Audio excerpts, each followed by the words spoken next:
नाज़रीन, क्या आप जानते हैं कि अजीम साइंसदान स्टीफन हॉकिंग अगर किसी चीज से खौफजदा थे तो वो टाइम ट्रैवल पैराडॉक्स था। वो डरते थे कि कहीं ऐसा ना हो कि आने वाले वक्त में कोई शख्स टाइम ट्रैवल करके हमारी दुनिया में आए और हमारी दुनिया को नीस्तो नाबूद कर दे। स्टीफन को इस बात पर पूरा यकीन था कि टाइम ट्रैवल मुमकिन है। पास्ट, प्रेजेंट और फ्यूचर, इन तीनों अदवार में टाइम ट्रैवल किया जा सकता है। लेकिन स्टीफन हॉकिंग का मानना था कि पास्ट में ट्रैवल करने से दुनिया तबाह हो सकती है।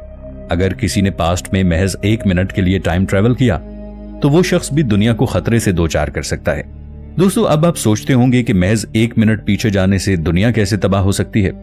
तो स्टीफन हॉकिंग इसे एक मिसाल के जरिए समझाते हुए कहते हैं कि आप फर्ज करें कि दिमाग से घूमा हुआ एक शख्स टाइम ट्रैवल कर रहा है और वो ये जानना चाहता है कि वो पास्ट में जाकर अगर चीजों से छेड़छाड़ करेगा तो क्या कायनात में इसका कोई असर पड़ेगा। उस सरफरे इंसान ने एक ऐसी टाइम ट्रैवल मशीन बना ली जो वक्त को सिर्फ 1 मिनट के लिए पीछे ले जा सकती है। तो वो शख्स वक्त में 1 मिनट पीछे जाता है और अपने आप को पास्ट में देखता है और अपने आप को इस रूप में देखकर खुद पर गोली चला लेता है और खुदकुशी कर लेता है। अब उसका मौजूदा जमाने में क्या असर होगा?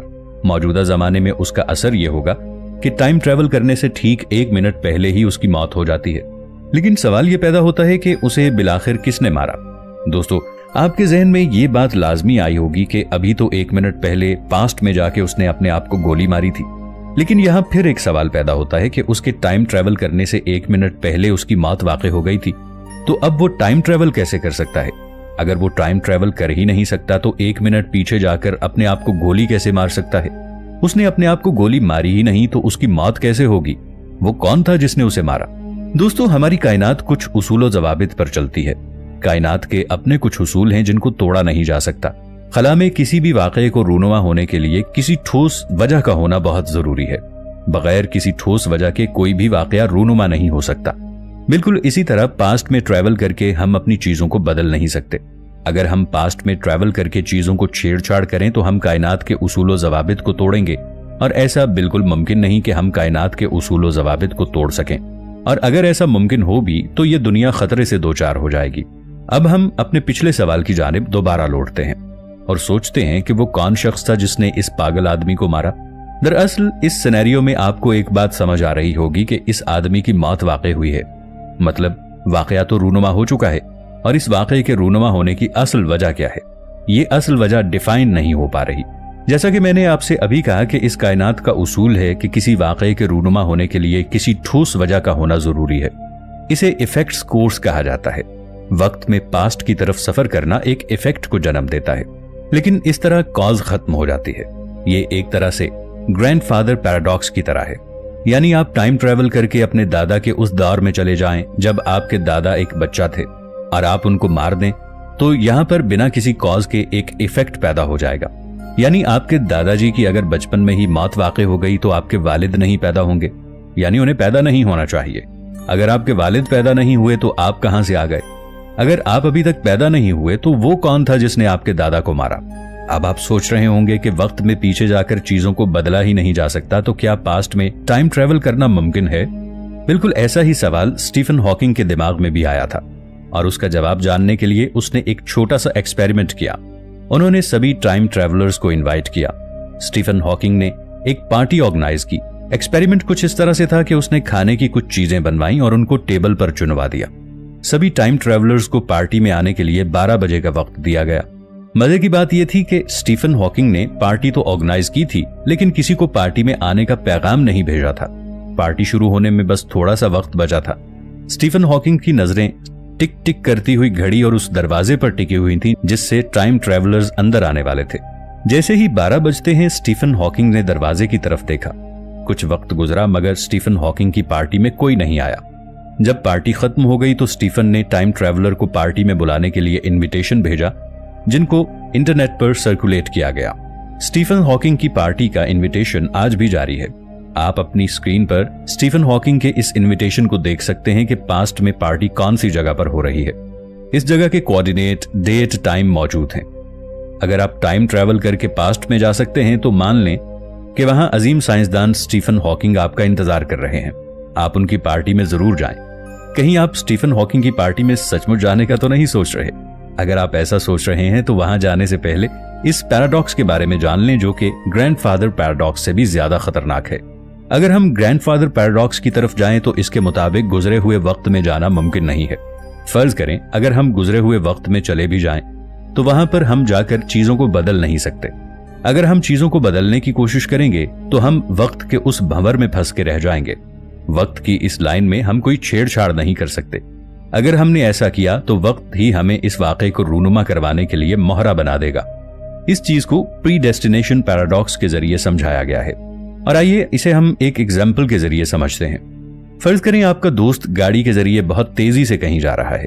अचानक उसका ध्यान कहीं भटक जाता है और उसकी गाड़ी किसी दरख्त से जा टकराती है और इस एक्सीडेंट से आपके दोस्त की मौत वाक़ई हो जाती है। अल्लाह ना करे कभी ऐसा हो, लेकिन प्रीडेस्टिनेशन पैराडॉक्स को समझाने के लिए ये एक एग्जाम्पल दी गई है। जब आपको आपके दोस्त की मौत की खबर मिलती है तो आपको इंतहाई दुख होता है, लेकिन खुशकिस्मती से आपके पास एक टाइम मशीन है जिससे आप पास्ट में सफर कर सकते हैं। आपने सोचा क्यों ना पास्ट में सफर करके अपने दोस्त को बचा लिया जाए। आप अपनी टाइम मशीन के जरिए पास्ट में सफर करके उस जगह पर पहुंच जाते हैं जहां आपके दोस्त का एक्सीडेंट होने वाला है। आप देखते हैं कि आपका दोस्त बहुत तेज रफ्तार गाड़ी चलाता हुआ आपकी तरफ बढ़ रहा है। आप अपने दोस्त को गाड़ी रोकने का इशारा करते हैं ताकि उसकी गाड़ी दरख्त के साथ न टकराए। दोस्त का ध्यान आपकी तरफ आता है कि आप उसे रोक रहे हैं, लेकिन गाड़ी की रफ्तार इतनी तेज थी कि आपके दोस्त का ध्यान आपकी तरफ से भटक गया। वो गाड़ी संभाल नहीं पाया और गाड़ी सीधा दरख्त से जा टकराई और इस तरह आपके दोस्त की मौत वाक़ई हो गई। आपको और भी ज्यादा बुरा लग रहा होगा क्योंकि आपका दोस्त आपकी वजह से मारा गया है। यहां से आप मेरी बातों को बहुत ध्यान से सुनिएगा क्योंकि यहां से चीजों को समझने में थोड़ी सी कॉम्प्लिकेशन पैदा होने वाली है। फर्ज करें कि आपने एक बार फिर सोचा कि अपने दोस्त को पास्ट में जाकर एक बार फिर बचाया जाए। आप अपनी टाइम मशीन से वापस उसी जगह पर पहुंचते हैं जहां आपके दोस्त का एक्सीडेंट होने वाला है, लेकिन आप जैसे ही उस जगह पर पहुंचते हैं तो आप देखते हैं कि आपका एक और रूप पहले से उस जगह पर मौजूद है जो आपके दोस्त को बचाने के लिए आया हुआ था। आप देखते हैं कि आपका दोस्त बहुत ही तेज रफ्तारी से आ रहा है और आपका पहला हमशक्ल अपने दोस्त को रोकने के लिए बहुत तेजी से और जोर जोर से आवाजें दे रहा है।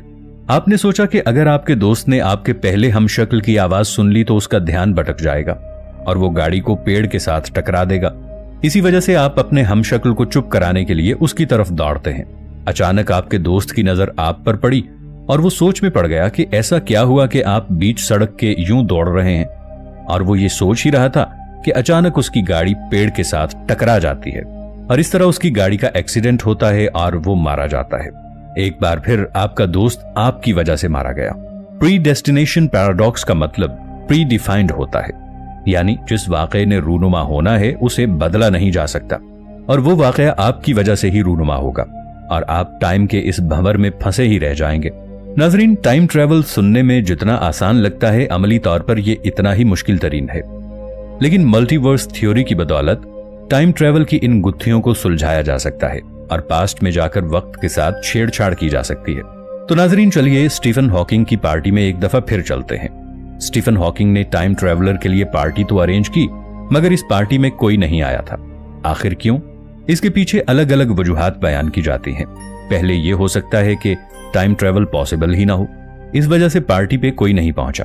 दूसरी वजह यह हो सकती है कि आने वाले वक्तों में जब तक टाइम मशीन बनाई गई, इससे पहले स्टीफन हॉकिंग का इन्विटेशन तबाह हो चुका होगा। उस वक्त से स्टीफन हॉकिंग ने जिनको पार्टी पर इनवाइट किया उनके बारे में मालूमात हासिल नहीं हो सकी। तीसरी बड़ी वजह यह होगी कि हो सकता है कि गुजरे हुए वक्तों में हम इंसान ज्यादा देर तक सरवाइव न कर पाए हों, कोई वर्ल्ड वॉर लड़कर खत्म हो चुके हों और इस तरह माजी के इंसानों को टाइम मशीन बनाने का मौका ही ना मिला हो। चौथी बड़ी वजह यह हो सकती है कि टाइम मशीन सिर्फ आने वाले वक्त के बारे में ही पता बता सकती है, गुजरे हुए वक्त का नहीं।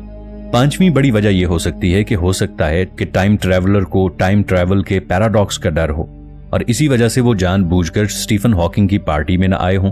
और छठी बड़ी वजह यह हो सकती है कि स्टीफन की पार्टी में सभी टाइम ट्रैवलर्स पहुंचे थे और उन्होंने पार्टी भी अटेंड की थी, लेकिन वो रियलिटी एक नई टाइमलाइन पर चल पड़ी थी जिसे हम मल्टीवर्स कह सकते हैं। वजह चाहे जो भी हो, स्टीफन की पार्टी इस बात का सबूत है कि हो सकता है आने वाले वक्त में अभी तक टाइम मशीन बनी ही ना हो। लेकिन आप परेशान मत हो, आप चाहें तो अपने गुजरे हुए वक्त को देख सकते हैं।